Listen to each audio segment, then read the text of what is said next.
The car's been sitting down here in the barn for years and years.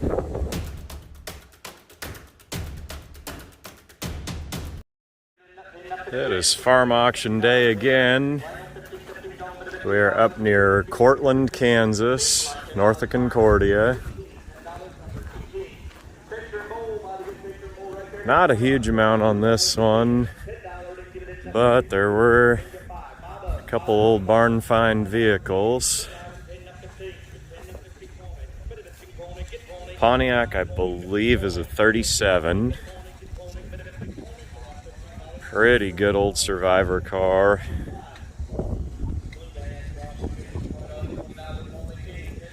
I believe the fenders were painted on like a separate line or separate process from the body, because you can see the paint's weathered off of them. Just wasn't quite as thick or prepped the same as what the rest of the body was. Now this front one, I believe, had a repair on it, and that's why it's got a little more surviving. Those old body guys back in the day, they could bump the sheet metal and get it to move, and they were real masters of their craft. Unfortunately, I've never really had anybody to teach me that.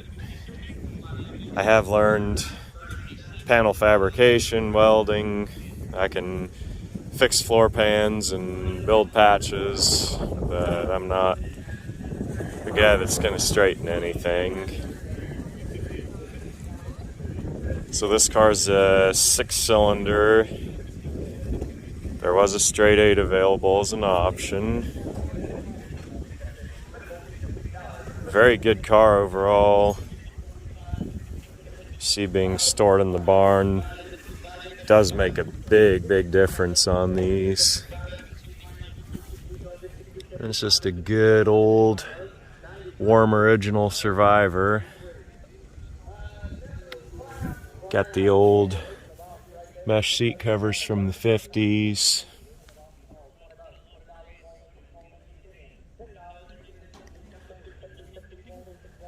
Standard model just has your regular black steering wheel. I think it's a hard rubber of some sort. Plain horn button. I believe the higher models of these, you'd get a banjo wheel. The mileage, sometimes hard to read on these. These old odometers get pretty washed out and faded out. That is just unreadable. I'm not sure on that.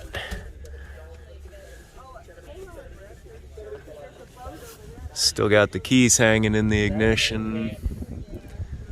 And I believe this is a remains of a World War II gas ration sticker. But I'm not positive on that. I think it says mileage ration there at the bottom. You can barely read. Most of these are parking permits. But this is a car that, of course, would have been of the era that it could have had a ration sticker.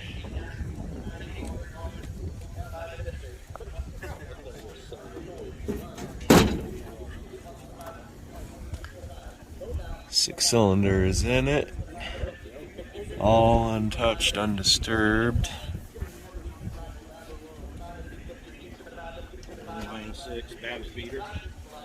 And the big question, what happens when I grab the fan? That is certainly seized.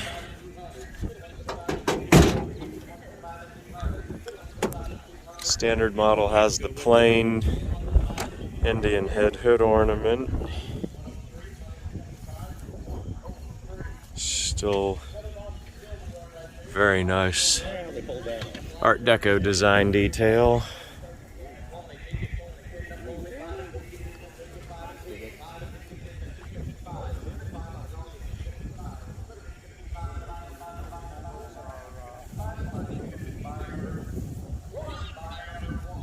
Then the Beetle is a 1957, 56. This is the sliding ragtop. Model names are a little confusing on these. Your sliding ragtop, they actually called a sunroof in the catalog.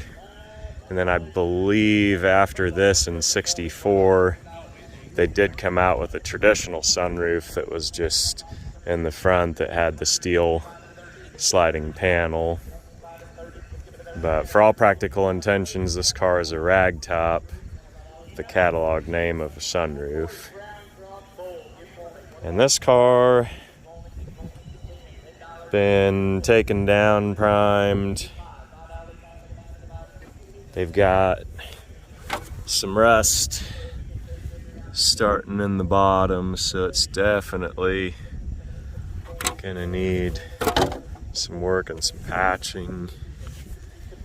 This car started life as coral. I believe coral red is the catalog name for this color, and unfortunately they've sanded it down and primed it. Unless that's oxidized. To me it just looks primed.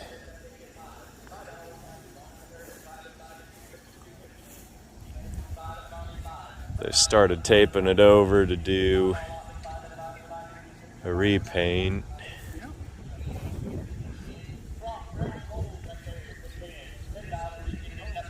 Decent patina on this one. Just never know when they're taken apart what of the original parts remain or not. So these Volkswagens, starting out, they had a split window, which was this size, but it had the center bar. And I don't remember the last year of that. I think 53 or 4 maybe. And then people complained about visibility, so they went to the oval, took that bar out, but it was still a small window. And then 58, of course, you went to the full-size, more rectangular window. And it is a bit difficult to find one of this age just for general attrition. They get used up, worn out, cashed in, recycled, modified in all sorts of ways, dune buggies, whatever. Sad thing is, a lot of bugs in this decent survivor condition were just taken apart, and they'd flip the body into the scrap bin and just use the pan. And another reason these early ovals are pretty scarce, hard to come by, is back in the day guys would actually cut that back window out and they would make a conversion panel and put that big window in. And it was a bit of a safety thing, but for the originality, to find an original uncut car is pretty desirable. And fortunately, it's pretty undisturbed mechanically. I'm not certain if this one's gonna turn either, but a car like this is fairly simple mechanically. Even a complete idiot can keep one going.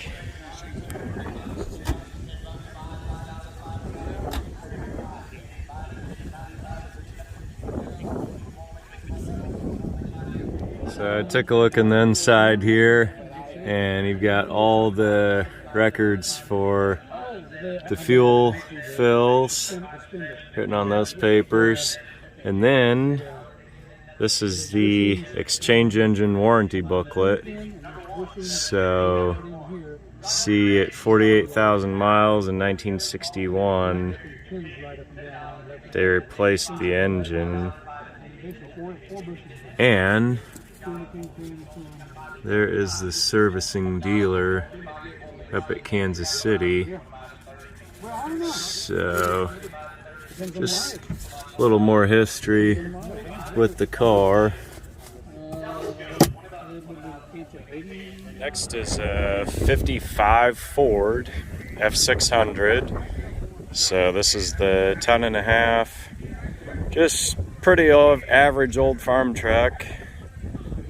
Kind of banged up, but decent builder if somebody's looking for just an old weathered look. This one does have the Y-block V8. Little badge in the grill spells that out. Driver's door is pretty rotted. A lot of times the mice will tunnel in there and build nests with that panel out. Rest of the cab's really pretty solid.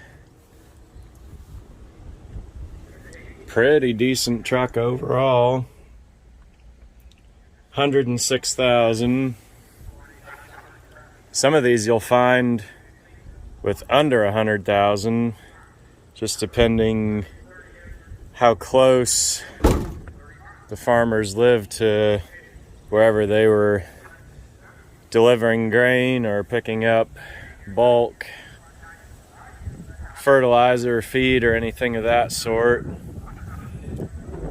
This one probably would have started its life as a grain truck, and then later on they put this bulk feed mixer on there, put the hay and grain and corn inside there, and then extend that arm out and drive across the feed trough and fill it up.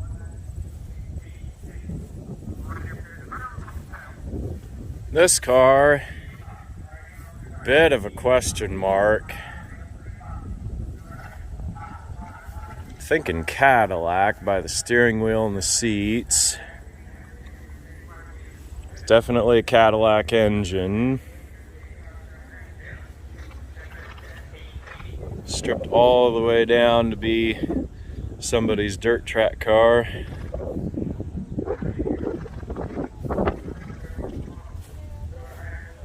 And there we go. Cal tag is 76 Cadillac. Looks like this one would have been wrecked back in the day. Got the front frame rail tweaked a little, and then got hit in this door and caved it in and went hard enough to cave the rocker panel in. It was somebody's summer of impulsive fun, and now it's probably gone from luxury car status symbol to fully depreciated asset ready to hit the scrapyard. There's a few 9-inch Ford center sections. Looks like somebody was a racer back in the day and had their extra gear set swap out to different ratios. Believe 6456 Thunderbird skirts. And this can's kind of an oddball. Looks like that is a World War II era motor oil package. Then we got the old Dodge pickup wheels. Looks like somebody swapped their, could have been a van too. One of these guys customizing a van or a pickup. Bought a set of Apollos and put the old truck rims back in the box. So these would be what's considered new takeoffs, not new old stock because they've been mounted on the truck, but essentially unused other than first miles that they had when they were on the truck.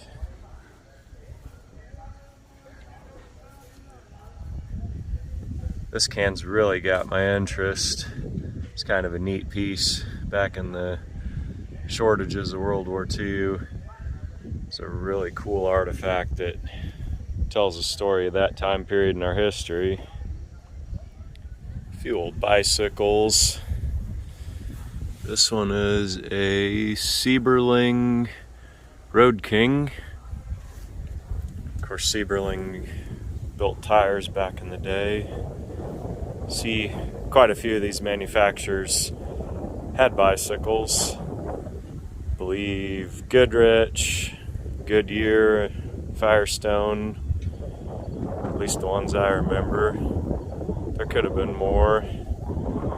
Your vintage men's bikes, always more desirable than the women's bikes, just because guys were harder on them and tore them up, and there's not that many that survived. It's BMX style. This is a Spirit Master Flyer wagon. I've never heard that name. There's a little knockoff girls' crate bike. Of course, once the Schwinn blew up in popularity, then everybody copied it. Little junior bike with the solid wheels and training wheels on the back.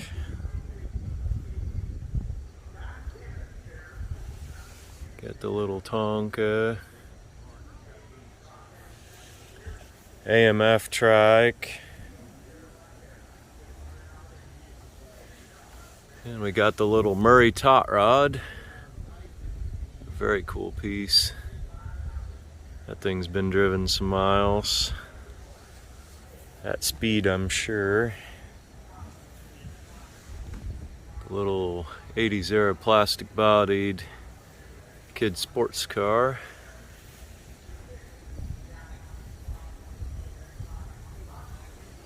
And the little Ford tractor. This one's by Ertl. When I was growing up, my pedal tractor was a plastic International, and I beat it up. Pretty well used all the miles out of it. I was very hard on my toys.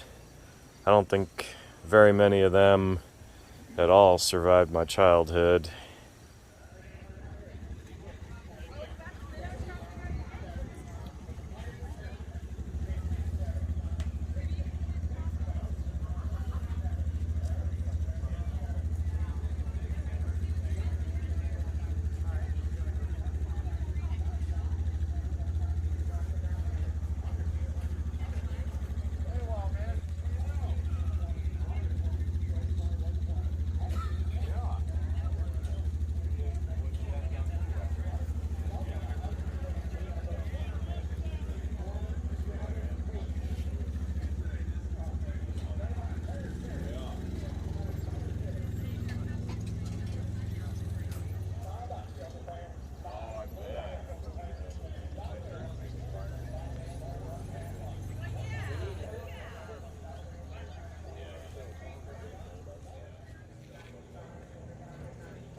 A few old signs.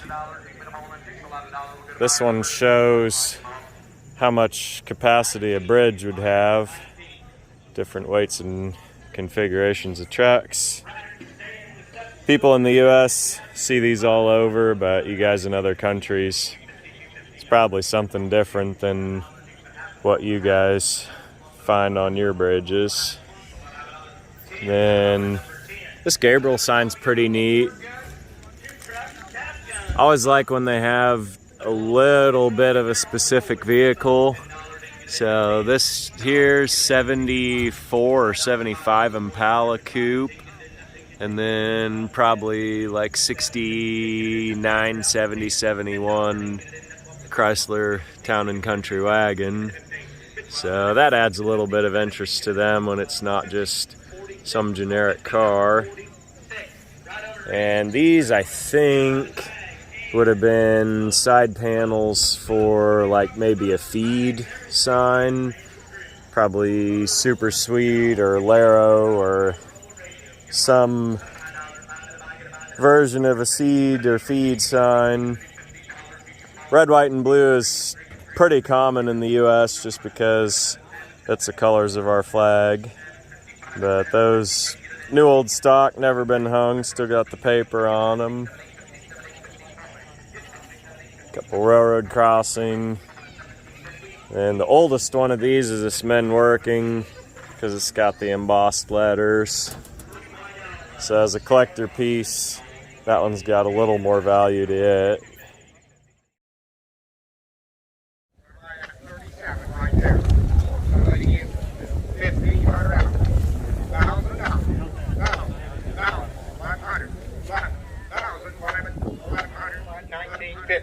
$1950 here, value about $2,000.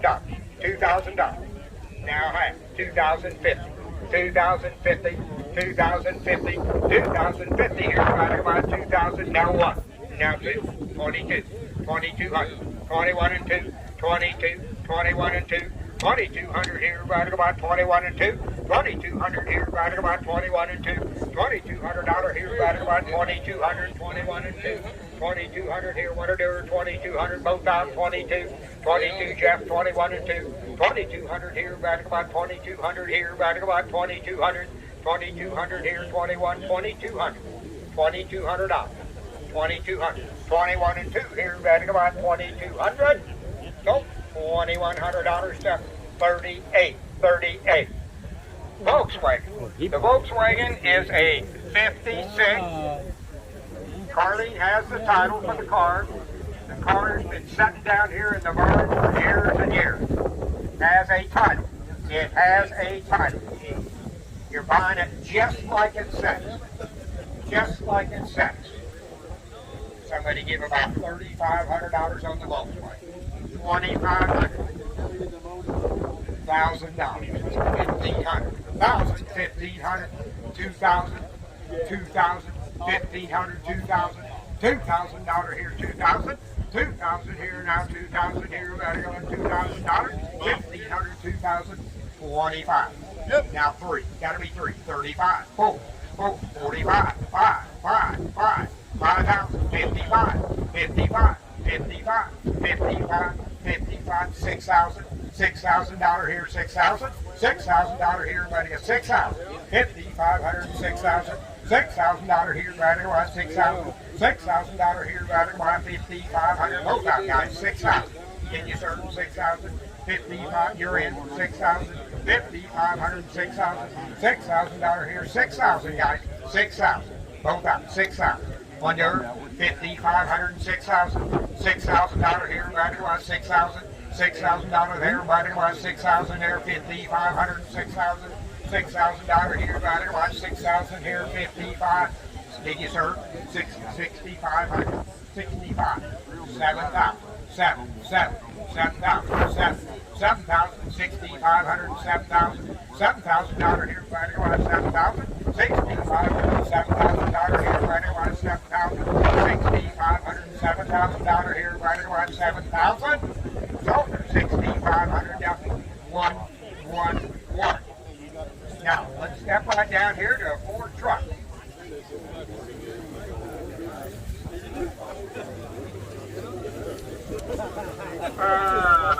You got a title for the truck too, now.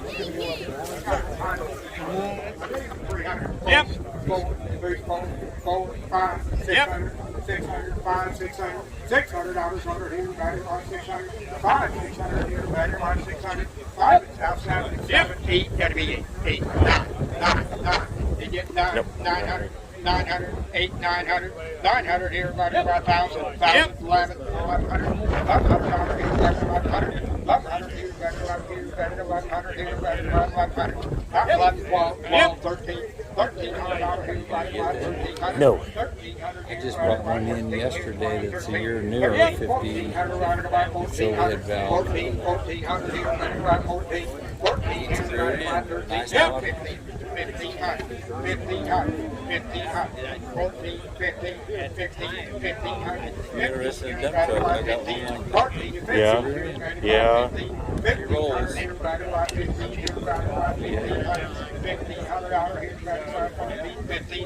$1,500 here, better than 15 here, better than Maybe you remember the truck that sat there along the highway when we had that $1,400 auction number of 1, I 54. don't think so. race car. Yeah, I don't know that I was ever up there. Yeah. Where are you gonna go? I'm gonna buy a race car right there. I like that. I'm gonna give $1,000 bill here. 500.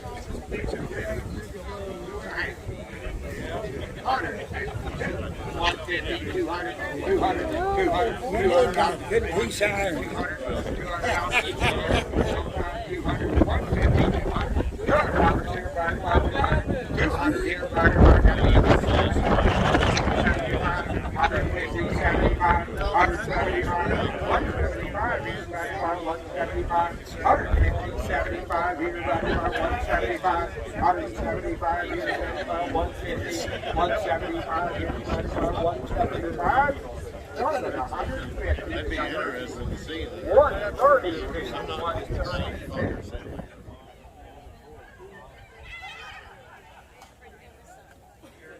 240, now 50, 250, 60, 270.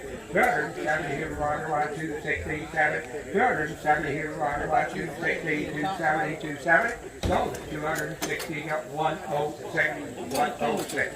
Talker Cream, 25 for it. $10 bill for it here, 10. Bid 5, 10, 10, 10, ready to go 10. 5, 10 here, ready about 10 here, ready about 15. 15 here, 20, 20 here, 5, 5, 5, 5, 25. $20 and 5 here, ready about 5, everybody about $20 and 5, 25. So 20 your number. 70. 7, 425. Yep. Now 50, 450, 450. Never seen one. 450. 450, 450 here, ready about 450, 450 here, ready about 425, 50 here, ready about 450, sold at 425, 32, 32. What's the story, Terry? Oh, it's like a vase. I think your dad probably bought that from my grandfather's sale over at Cuba. Railroad lights, and there's Stoplight. stoplights, what they are, stoplights in the top, all the lights, buying a whole set of lights right there, 50, but 50, 20 bucks, $20, $10, $10, Yeah. you can end up 15, 15, up 15, $15, 10, 15, $20, $20, Yeah. $20, pocket, 25, but it's 25 to 30, $30, I'm out. 30, 30, 25 to 30, 30, so I $25, 88, 88 would be the buyer. Right over here, you're gonna buy the box.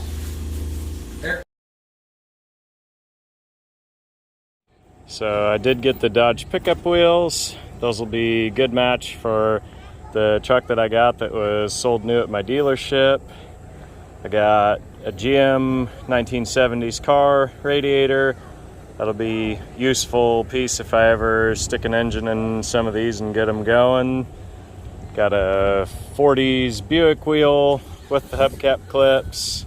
The thing's in really good shape, original paint.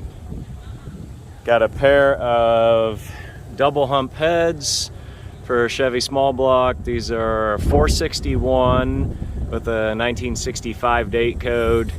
You can see a couple of the holes need a little bit of repair, but other than that, they're pretty good heads. 6456 Thunderbird fender skirts. Those are kind of hard to find with the wheel arch trim. I did get the jerry can. This is a Pennsylvania motor oil from, I would presume, World War II era, or it could be something that might have been packaged in that container with surplus jerry cans. Either way, be fun piece to research, and I'm glad there's enough of that label to still pretty much tell what it was. And I did get the scooter. Looked those up on eBay, and it's realistically $200 there, so I'll try and get $100 for it locally. It's in pretty good shape except for a few scratches. I did get the Tonka crane truck. Probably take that to the flea market. Got a front wheel drive Riviera hubcap, probably eBay piece. And then I got the hubcaps and the speedometer from the dirt track Cadillac. I got a whole shopping basket full of headlights, and those we use on some of the wall hangers that we build. Then I threw out $10 for this little box of cars. The main draw was this Gullwing Mercedes. That's probably, in real life, a $2, $3, $4 million car. So that'll be the closest I ever get to owning one of those. But this one won't ever have a dead battery or leak any fluids. So it's probably the easier way to own a Gullwing, is just one you can stick in your pocket. Little service station attendant with a can of oil I thought was pretty neat. And I threw down $1 for the old refrigerator. That's gonna be something just to strap on the trailer and open the doors, fill them up with shop junk. And it's a convenient way to package all that stuff up, get it to the scrapyard. The 1937 Pontiac was a good, warm, original, barn-find survivor car. However, the closer you looked, the rougher around the edges it got. The seized engine definitely didn't help it. However, had a very low selling price of $2,100, so it was the best buy of the auction. In a practical sense, low selling price can be a bit deceptive, because you have to keep in mind that if a person were to buy this car, he would have had to outbid the top bidder. Each time he bid, he had no hesitation, so I can't say for sure where he would have quit, but my guess would be probably in the $3,500 to $4,000 range. Cars like this can be found running and driving and in generally better condition overall in the $8,000 to $10,000 range, maybe $12,000 for something really nice. So this car, to me, just didn't get me very excited. Although, had it been a 35 model year, I would have definitely gone all the way, because a car like this would have been perfect to take apart to finish out the 35 coupe. At this moment, that project remains stalled, waiting for a parts car, so I would appreciate any leads. Of the three antique vehicles on this auction, the 1956 Volkswagen Beetle was easily the most desirable of the bunch, with the strongest following and market value. Several factors at play here include the general lack of rust proofing and the fact that it was considered just a throwaway, appliance-type economy car, means that survival for these is very low. The Volkswagen collector crowd are a pretty die-hard bunch, and vintage Volkswagens, when restored properly, can bring big dollars. A car like this, even though it needed complete mechanical and cosmetic restoration, including an engine rebuild, still has a market price in this condition around $10,000. So the $6,500 selling price was a pretty good buy-in. Again, the bug bidder, like the Pontiac bidder, had no hesitation at each time his bid card was raised. So he clearly knew the market value of this car and would have likely had no trouble going even higher. These cars rarely come to market, and he was wise to step up when one was available. Well bought. Since the 1955 Ford truck had been stored in a barn, it came in above average condition, though, like the others, still would have needed complete restoration to be roadworthy again. So, at $1,400, pretty fair price for a truck that's fairly common in Kansas. So, buyers here can be choosy because they do come to market fairly often.